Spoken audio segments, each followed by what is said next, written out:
Bienvenidos a este video correspondiente al módulo número 1, donde hablaremos de electrocardiografía básica. Al terminar este video, usted estará en capacidad de definir qué es un electrocardiograma, cuál es su utilidad, reconocer las diferentes ondas, segmentos e intervalos, las derivaciones del plano frontal y las del plano horizontal. De igual forma, la estandarización al momento de tomar un electrocardiograma. Un electrocardiograma es el registro gráfico de la actividad eléctrica del corazón. Uno de los pioneros en hablar de electrocardiografía fue el Dr. Einthoven. El Dr. Einthoven fue un famoso médico holandés, profesor de fisiología de la Universidad de Leiden. Él, a partir del galvanómetro desarrollado por Alder en la cablegrafía submarina, lo utilizó para medir la corriente eléctrica emitida por el corazón. Posteriormente, Nicholas y Claus empezaron a tomar los primeros electrocardiogramas. Para ello, sumergían las extremidades del paciente en un recipiente con solución salina y empezaron a hacer confrontaciones fisiológicas. A pesar de que llevamos más de 100 años desde el invento del primer electrocardiograma, todavía se sigue utilizando y se seguirá utilizando. Nosotros, los trabajadores de la salud, hemos sido testigos del gran impacto que tiene el avance en áreas de la medicina. Ahora tenemos la disponibilidad de medios diagnósticos como la resonancia nuclear magnética cardíaca, mapeos electrofisiológicos, tratamientos de ablación por radiofrecuencia para las arritmias, y a pesar de todos los avances, el electrocardiograma sigue siendo una herramienta invaluable para un diagnóstico de gran parte de la patología cardiovascular. El organismo humano tiene aproximadamente 100 billones de células, las cuales deben intercambiar material constantemente con el entorno para permanecer vivas. Este intercambio se realiza gracias al sistema cardiovascular. La función principal del corazón es actuar como bomba. A pesar de que es un solo órgano, hablamos de dos bombas. Una bomba derecha conformada por aurícula derecha y ventrículo derecho, y una bomba izquierda conformada por aurícula izquierda y ventrículo izquierdo. Ambas funcionan como bombas. La sangre, producto del retorno venoso, ingresa por medio de la vena cava superior hacia la aurícula derecha, sangre que viene sin oxigenar. Esta sangre atraviesa, una vez se llena la cavidad, atraviesa esta valvulita, que es la válvula tricuspidea, y pasa hacia el ventrículo derecho.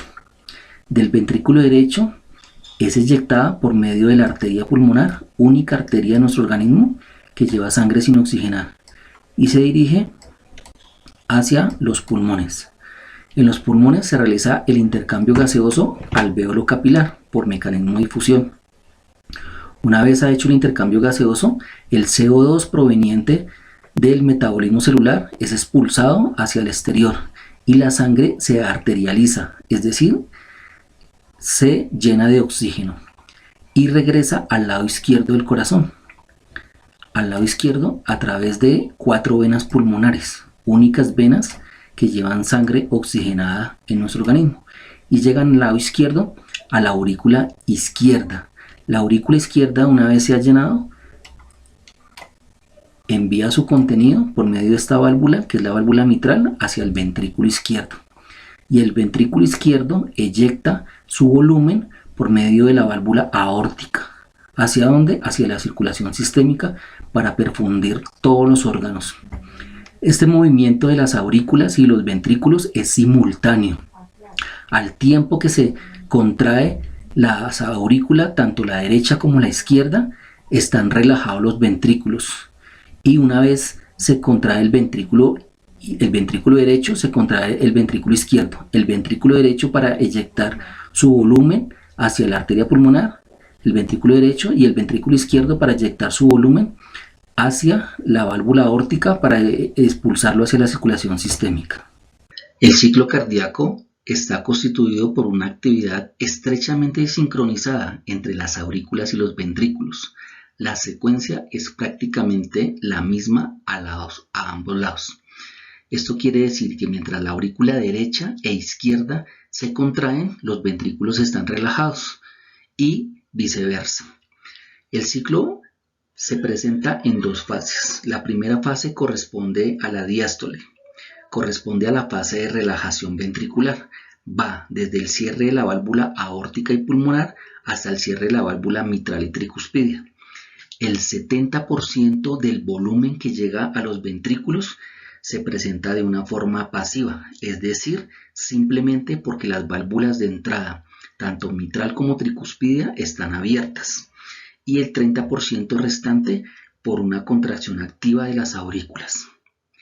Cuando el tiempo de diástole se ve disminuido, se compromete la perfusión miocárdica, ya que las arterias coronarias perfunden al miocardio durante el periodo de diástole. De igual forma, cuando se presenta una taquiarritmia, el tiempo de diástole se va a ver disminuido.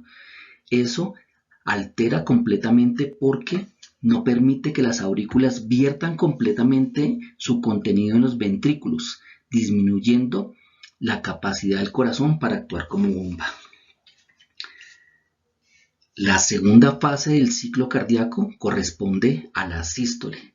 La sístole es la fase del ciclo donde se contraen los ventrículos para provocar la eyección ventricular, tanto del ventrículo derecho hacia la arteria pulmonar y del ventrículo izquierdo por medio de la válvula aórtica hacia la circulación sistémica.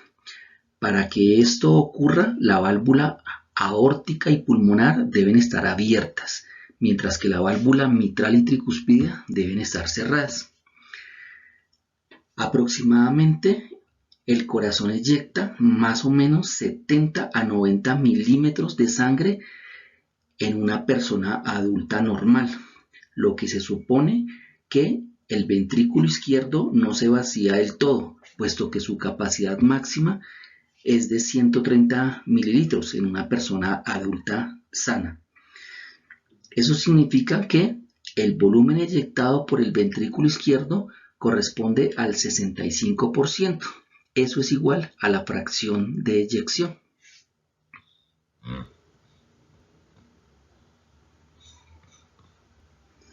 La foto que tenemos ahí es una foto de un corazón real. Ustedes ven que la pared ventricular izquierda es de mucho más gruesa que la pared ventricular derecha, ya que el ventrículo izquierdo es el que realiza la circulación mayor, es el que va a eyectar la sangre hacia toda la circulación sistémica. El ventrículo derecho hace un trabajo un poco menor, circulación menor, eyectar la sangre hacia la arteria pulmonar para que sea oxigenada. Es la razón por la cual el ventrículo izquierdo es de mucho más espesor. Vamos a hablar de el sistema de conducción eléctrica. Nuestro corazón tiene un sistema especializado de conducción y está comandado por el nodo sinusal. El nodo sinusal lo localizamos en la parte superior de la aurícula derecha, cerca a la unión cabo-atrial. Ahí comienza la corriente de despolarización. Inicialmente se despolariza la aurícula derecha y posteriormente la aurícula izquierda. Luego el impulso eléctrico viaja desde el nodo sinusal hasta el nodo AB, con una conducción que se llama conducción decremental. ¿Y qué es una conducción decremental? Que a medida que el impulso va viajando desde el nodo sinusal hacia el nodo AB, se va produciendo un retardo fisiológico de la conducción eléctrica. Ese retardo es completamente normal y necesario.